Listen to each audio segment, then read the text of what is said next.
Hi everyone! Today we're going to be going over LeetCode Problem 24, Swap Nodes in Pairs. In my previous videos, I've covered the basics with linked lists, and today we're going to jump in and actually put those skills to use on an interview problem. So, why are we doing this problem? What do we want to learn from doing this problem? The key takeaway for this problem is that it really tests you on your pointer manipulation skills. So if you need practice with manipulating pointers in linked lists, this is a great problem for you. With that said, let's go ahead and get started. So the problem is called Swap Nodes in Pairs. Given a linked list, swap every two adjacent nodes and return its head. You must solve the problem without modifying the values in the list's nodes. For example, only nodes themselves may be changed. So we can't just modify the values in the nodes. We actually have to use our knowledge of linked lists and manipulate the pointers themselves. Let's look at the examples they give. So the first example is a linked list with nodes 1, 2, 3, and 4. The linked list with all the pairs swapped is 2, 1, 4, 3. Example 2 is just an empty linked list, and the expected output for that is just an empty linked list. Example 3 is a linked list with just a single node with the value 1. In that case, we can just return that single node 1. Alright, so now that we have that background information, let's ask some clarifying questions and come up with some test cases to make sure we really understand the problem. It looks like the test cases they give us are actually pretty comprehensive. They have a linked list with 4 nodes, which is an even number of nodes, and they also cover some edge cases, such as an empty linked list and a single node. The one thing I would maybe ask is, okay, what if we had a longer linked list with an odd number of nodes? Like, what if we had a linked list with nodes 1, 2, and 3? We can swap the first pair, but then there's one node left over, 3. I think the output for this would be 2, 1, 3. But I would just verify this with the interviewer before getting started. So now that we understand the problem, let's come up with a game plan. So we have to swap the first pair of nodes, then the second pair, then the third pair, etc., etc., until we've reached the end of our linked list. So anytime we're repeatedly doing something over and over again, we can either do it recursively or iteratively. For this problem, I want to try to solve it recursively. There's no particular reason for this, I just have to pick one of these approaches. Okay, so since we're doing a recursive solution, we have to think of the base cases. One base case is if we're given an empty list, and another base case is if we're given a linked list with exactly one node. So they've actually already given us these base cases in the prompt with their example 2 and example 3 inputs and outputs. So even if we didn't think of these base cases on our own, we can kind of look at their examples and wind up with these base cases. So the first step in our plan is if the input is an empty list or a single node, we just return the input, since we don't need to do anything to reverse an empty list or a single node. Now let's use a bigger test case to actually come up with the bulk of our plan. Let's use another one of their examples, a linked list with nodes 1, 2, 3, and 4. The expected output would be a linked list with nodes 2, 1, 4, and 3. So the 1 is swapped with the 2, and the 3 is swapped with the 4. So the first thing we probably want to do is try to swap the first pair in our linked list, the 1 and the 2.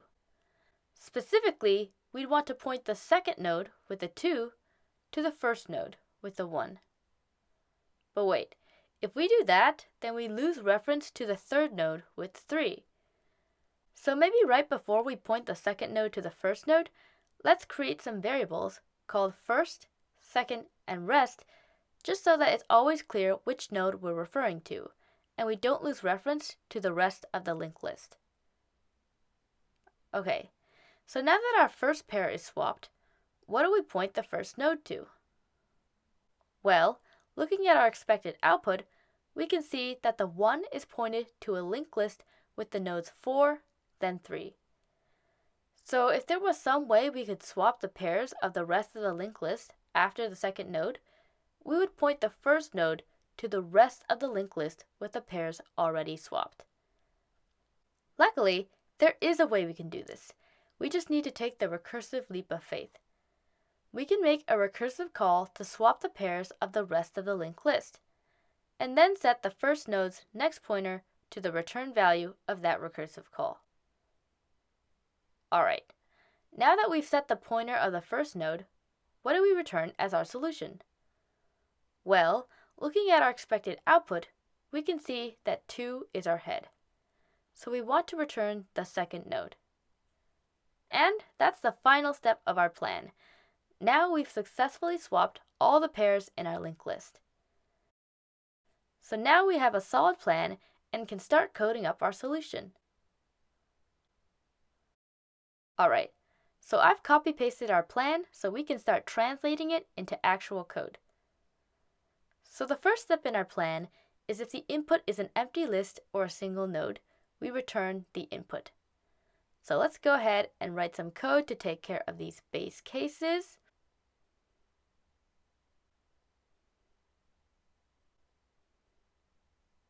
Alright, and the second step is to create the first, second, and rest variables and point the second node to the first node. So let's go ahead and create the variables.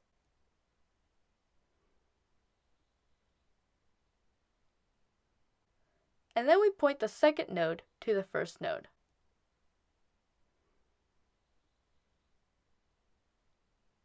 And the next step is to point the first node to the result of a recursive call on the rest of the linked list.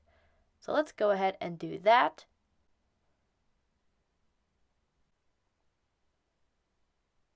And the last step is to return the second node.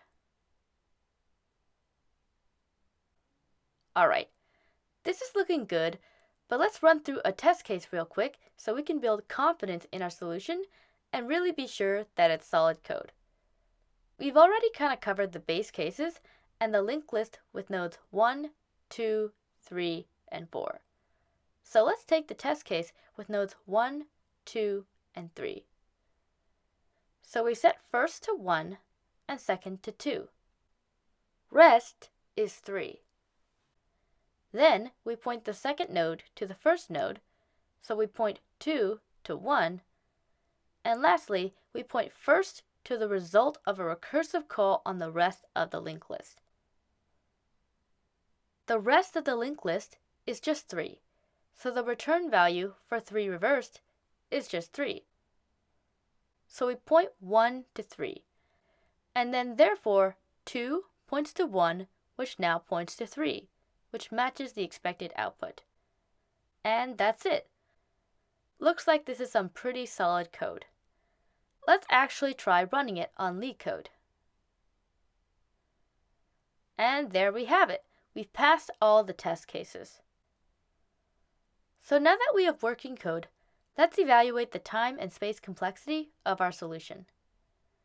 The time complexity is linear, or O of n, since we are touching each node once as we swap it. And the space complexity is also linear, or O of n, since we have to make a recursive call to swap each pair in our linked list. There are n over 2 pairs in our linked list, so we have n over 2 layers in our call stack. We drop the constant factor 1/2, and we end up with O of n space. So, could we have done better? Well, earlier we said we could have also solved this problem iteratively. If we'd done this problem iteratively, we still would have had O of n, or linear time complexity, since we'd still have to swap each pair. However, we can do a little better in our space complexity. Since we wouldn't have to store a recursive call stack, we'd only have to keep track of a couple variables, such as the current pair we're swapping and the rest of the linked list. If fixed number of variables means we'd have O of 1, or constant space complexity. Alright, that's it. We've solved LeetCode problem number 24. Remember, the key takeaway for this problem is to practice our pointer manipulation. Hopefully, this video was helpful for you, and thanks for listening.